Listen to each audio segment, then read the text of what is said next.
Hey guys, what is up? Sa video na ito ay pag-uusapan natin si Gabriel na na-featured sa 2021 supernatural slasher film na Malignant. Si Gabriel ay ang parasitic twin brother ng ating bida na si Emily. Ipinanganak noong 1985, itinuring ng kanilang relihiyosang lola na kampon ng demonyo ang batang si Emily.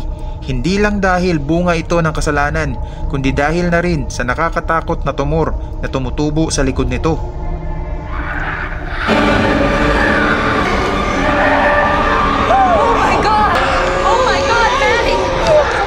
Dahil hindi pa sila kayang buhayin ng menor de edad na ina, ibinilin si Emily sa pangangalaga ng mga doktor sa Simeon Research Hospital.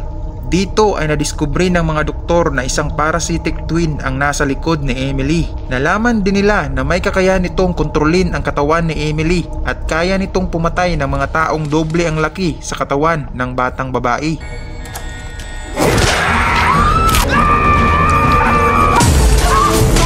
May kakayahan din ito na impluwensyahan ang mga electrical appliances sa paligid at kaya nitong magsalita gamit lang ang mga radyo at TV. Oh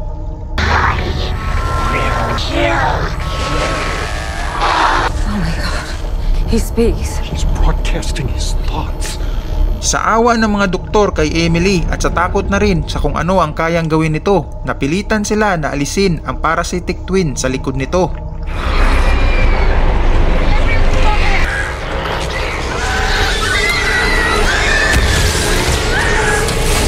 Ngunit hindi nila nagawang alisin ang kabuuan ng ulo ng parasitic twin sa kadahilanang iisa lamang ang utak ni Emily at ng kapatid.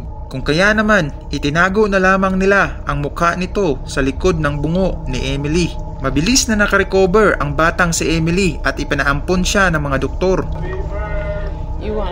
Pinangalanan si Emily ng mga bago niyang magulang na Madison. Panandaliang naging normal ang buhay ni Madison, ngunit may mga pagkakataon na kinakausap nito ang hindi nakikitang nilalang na pinangalanan niyang Gabriel. Stop saying that. Who are you talking to? No one. Maddie, what did we say about lying? I wasn't. Well, then who are you talking to? Gabriel.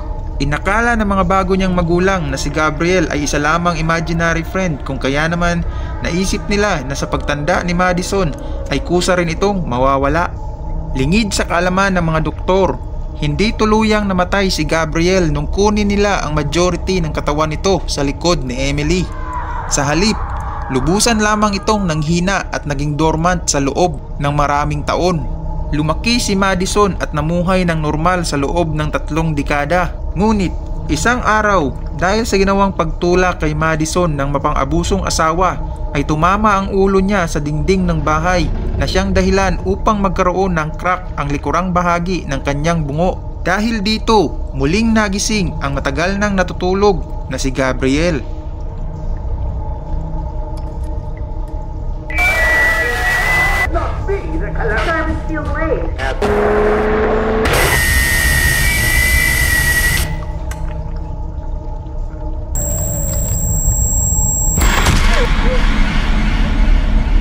Si Gabriel ay may kakayahang manipulahin ang isip ni Madison upang ikulong siya sa isang panaginip.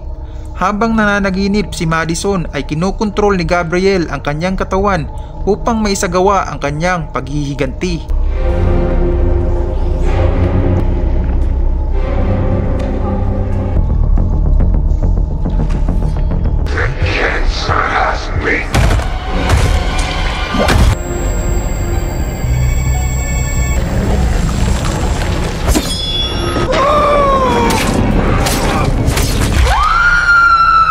Si Gabriel ay may taglay na pambihirang lakas at bilis. Kaya nitong lumundag at tumalon ng sobrang taas at umakyat sa matataas na lugar.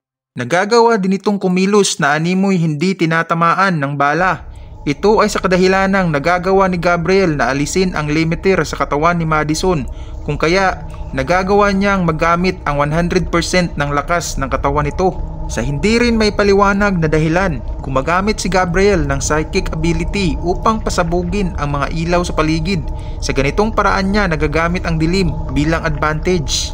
May kakayahan din si Gabriel na magpagaling ng sobrang bilis, kung kaya mabilis na nawawala ang mga sugat niya sa katawan. Sa ganitong paraan din niya nagagawang itago ang kanyang mukha sa likod ng ulo ni Madison sa tuwing siya'y natutulog. Layunin ni Gabriel na lubusang maagaw ang katawan ni Madison upang maranasan din niya ang buhay na ipinagkait sa kanya. Kapag nagawa niya ito ay malaya na rin siyang makapaghahasik ng lagim.